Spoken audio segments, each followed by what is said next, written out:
o espaço agrário dos Estados Unidos, né, com a sua gigantesca dimensão territorial continental, né, dos Estados Unidos, possui uma das maiores produções agrícolas do mundo, né? Então, um setor primário altamente desenvolvido e grande, né? Então, desde os tempos coloniais, né, em toda a faixa centro-leste do país se desenvolveram os belts, né, cinturões agrícolas, aglomerados de grandes fazendas nas quais é cultivado apenas um produto. Surgiram cinturões agrícolas como o do milho, o Corn Belt, né, que nós vemos aí no mapa, né, essa região central aqui dos Estados Unidos da costa leste, né, adentrando aqui na região central dos Estados Unidos, e uma pequena faixa também aqui isolada no noroeste dos Estados Unidos. Tá? Então, inicialmente o cultivo do milho atendia ao mercado de alimentos para consumo humano, mas depois passou a ser empregado também como matéria-prima para a ração animal que abastece o grande rebanho estadunidense. Então, nos últimos anos, o milho tem sido usado para gerar um importante biocombustível, né, que é um combustível de origem orgânica, o álcool. Outro produto agrícola cultivado em larga escala nos Estados Unidos é o trigo. Esse grão ocupa a porção norte das planícies centrais, onde predominam climas mais frios, e é cultivado principalmente no cinturão do milho, que inclui os estados de Ohio, Indiana, Illinois, Missouri e Iowa, além de partes dos estados de Wisconsin e Minnesota, né, Nebraska e Kansas também, né, que é essa região aqui, né, essa regiãozinha aqui. A gente observa que em determinada época do ano essa produção ela se intensifica mais aqui e mais aqui, né? Então, por exemplo, se a gente vai chegar aqui em direção ao norte, nós chegamos mais próximo do Círculo Polar Ártico, né? Mais distante da linha do Equador. Então, com isso o clima fica mais frio, né? E indo para baixo, ao contrário, indo lá em direção à linha do Equador, o clima fica mais quente, né? Então eles ficam variando a intensificação de produção do trigo aqui. Por quê? Porque no inverno aqui, essa região fica bem, né, com uma temperatura bem baixa, então chega a congelar os solos e tudo mais, então não tem como produzir ali, então eles vêm para cá, né, sabe, do Kansas City e tudo mais, né. E ao contrário, quando tá verão, tá muito quente, eles vão lá para essa outra região lá de cima e produzem o trigo, né. Então na fronteira com o Canadá, planta-se o chamado trigo de primavera. Esse cultivo ocorre apenas nos períodos mais quentes do ano, primavera e verão, já que o frio intenso do inverno, acompanhado de longas semanas de neve, inviabiliza essa agricultura. Ao sul dessa região, no Kansas City, né? Sul do Nebraska e norte de Oklahoma e do Texas, onde o verão é muito quente, o trigo é plantado e colhido no outono e inverno, quando as temperaturas são amenas. Somando-se as produções dessas duas regiões, a triticultura, cultivo de trigo, ocorre o ano todo, o que estabiliza o preço desse alimento, né? Como o trigo é a base alimentar do país, a maior parte dos alimentos básicos também não sofre grandes oscilações de preço. Mais recentemente, nos últimos anos, a soja e a cevada também têm ocupado áreas extensas nas proximidades das plantações de trigo. Os cinturões agrícolas são favorecidos também pelas chuvas constantes vindas do Golfo do México e do Atlântico. Outro aspecto natural também muito importante, né, muito favorável é o predomínio de terrenos planos, né, nessa região aqui das planícies, essa região aqui da planície, né, norte-americana, né, que facilitam o uso de tratores, tanto como no plantio como na colheita. Além disso, esses cinturões agrícolas são banhados por vários rios, como os formadores da bacia do Mississippi e Missouri, né. Temos o rio Colorado aqui também, né, que ele vem muito importante aqui para essa economia. Esses rios também auxiliam na irrigação, além de serem usados como meio de transporte.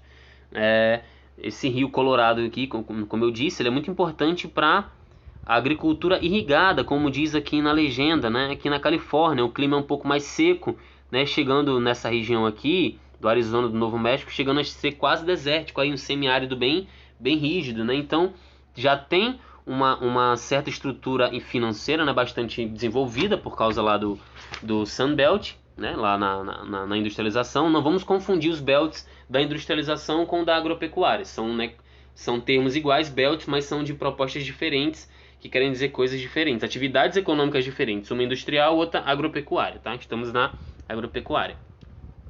Então houve uma agricultura irrigada, né? Aqui um alto desenvolvimento tecnológico para fazer a irrigação de fruticultura, né? Nessa região aqui, ok? Então outro belt, outro cinturão tradicional é o do algodão, chamado Cotton Belt, né?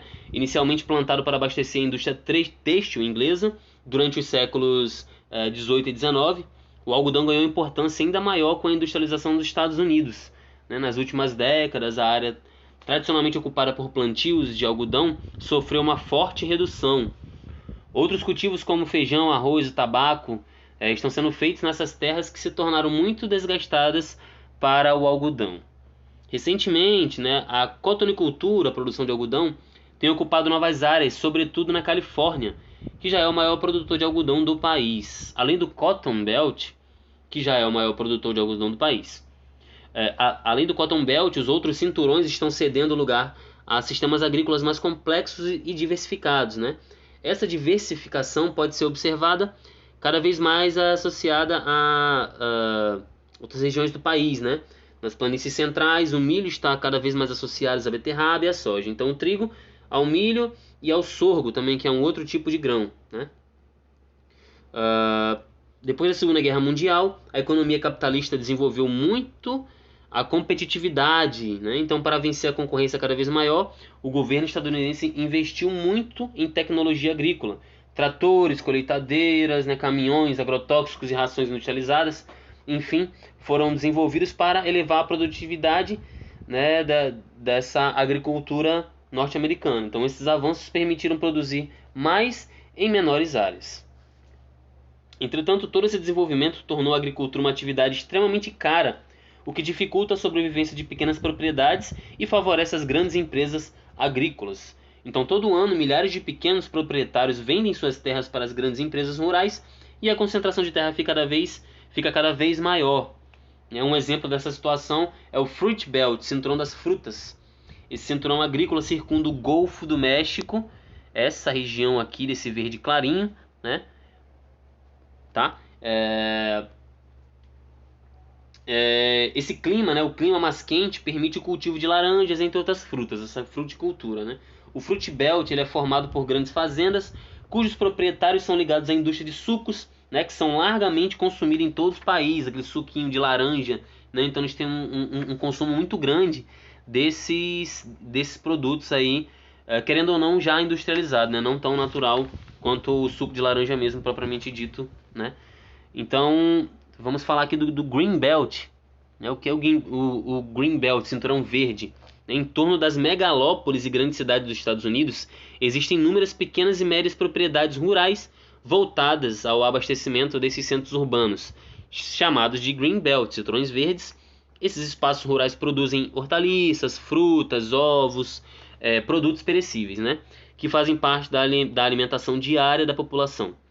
Nesses cinturões desenvolveu-se também um conjunto de propriedades rurais especializadas na produção de leite, de forma intensiva para as indústrias de laticínios concentradas nessa região, principalmente na região nordeste dos Estados Unidos, tá? Então, esse Green Belt, ele é caracterizado principalmente, né, por circundar áreas muito populacionais, né, de elevada taxa populacional. Então, são produtos perecíveis que não podem ser transportados durante muito tempo, que eles acabam estragando, né? Então, vê lá, você produzindo um leite aqui no Texas, até chegar lá em Nova York, em Washington, vai demorar muito, o leite vai estragar no meio do caminho, né?